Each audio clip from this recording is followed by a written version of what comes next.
Hello, I'm Roland Janice of Cortex Media, and welcome to Cortex Conversations. 10 quick minutes with a series of leading media professionals from all sides of the business who will share their thoughts and opinions on changes impacting the media industry today. To facilitate these conversations, we've enlisted the help of Deborah Malone of The Internationalist, a leading contributor of content opinion in the industry. So without further ado, I give the floor over to Deborah Malone to lead today's Cortex conversation. Thank you, Roland. Hello, I'm Deborah Malone of The Internationalist on behalf of Cortex Conversations. Today I'm speaking with Doug Wood, partner at Reed Smith, who leads the advertising and marketing law team. We'll discuss some of the legal issues affecting marketers in 2021. Welcome to the show, Doug. Let's get started. You are famous for doing a top 10 list of advertising legal trends. But look, given everything that we've suffered through in 2020, is your list this year significantly different than in the past? It's got a few little twists to it or differences that are really responsive to the post-COVID era that we're probably, hopefully, entering into because brands and agencies and the like have to get back to whatever the new normal is going to be. And I hate to use that expression, but that seems to be the cliche that's out there. But there's a lot of things going on with production, with employee issues, with creative issues and the like. And they all have to be, looked at very closely post-COVID. But the evergreens are going to be there, as we call them, that seem to still be, plaguing the industry year after year. The privacy concerns are only going to get more complicated as California, Washington, and some other states start to up their game in the privacy area. Whether the federal government will enact a federal legislation for privacy is a subject of considerable debate. But, we haven't seen much aggressive action in anything out of Congress that deals with ancillary issues since I can't remember when. So I think that the odds makers would say that federal privacy legislation is a long shot. So that's going to get much more complicated, the privacy sector in general. And coupled with that, as brands and agencies begin to depend more and more on data, all the data security issues are going to come into play. We do and have seen class actions with respect to data breaches proliferate in the past.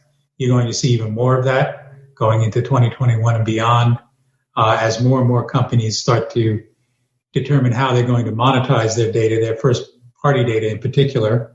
That's a real cash cow if they can figure out how to make it one. So we're seeing a lot of that going on. And with that's going to come attendant risk that there'll be regulatory scrutiny, private class action scrutiny, and the like. So the whole data privacy area is going to be pretty complicated this year as it has been in the past.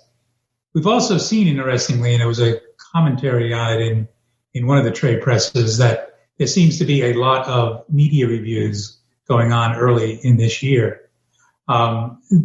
Assuming that is an accurate assessment, I think that it portends another year of significant media reviews, media buying reviews, and all of the angst that goes along with those negotiations to try to attain the kind of transparency that brands want and that agencies and some of the supply chains are reluctant to give up.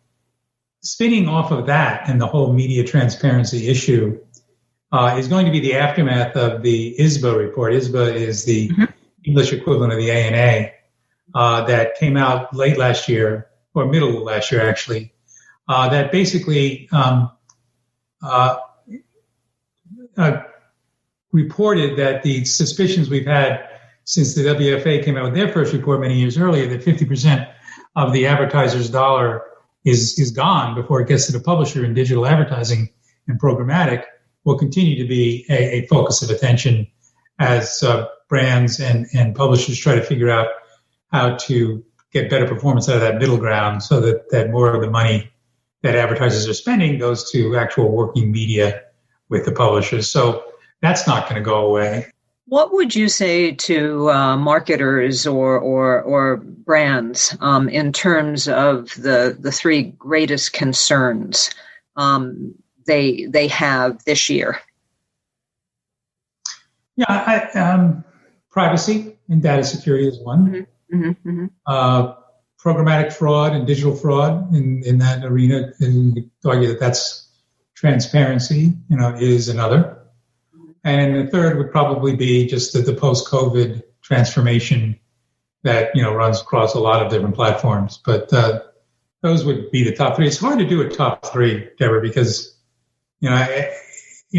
predictions are all as good as and they they're are. all integrated in many ways, aren't they?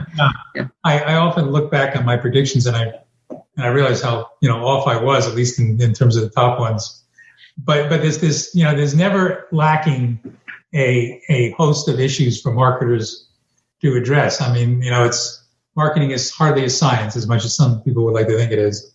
It's very much an art. So I've seen in the many years that I've practiced in this area that I learn something new every day that marketers that's true. create as an issue.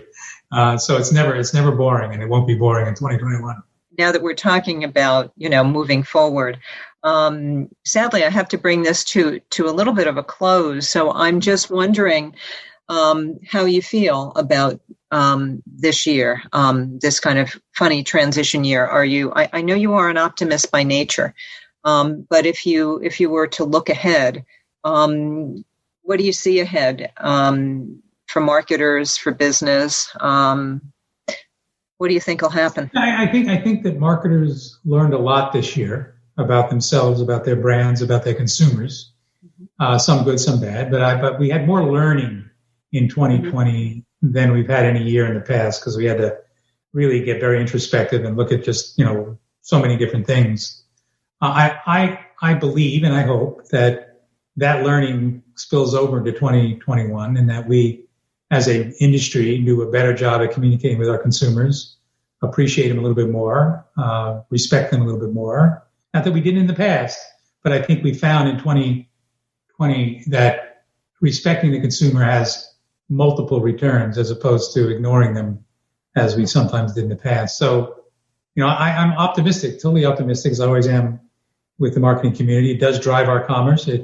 While it's got some, folks out there who would like to derail it, they hopefully won't succeed, and it'll continue to be the driving force behind our democracy and our economy. Well, I don't think there's anything else that I could say. So I think that's a wonderful place to end this session.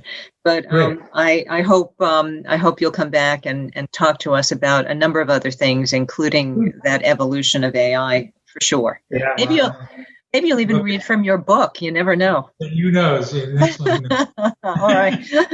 Thank you so much, Doug. Okay, Deborah. Thanks for having me. Really appreciate it. Thank you. Thank you. Thank you for joining us for today's conversation. I hope you found it as interesting and helpful as I did, and I hope you will join us again for the next Cortex Conversation.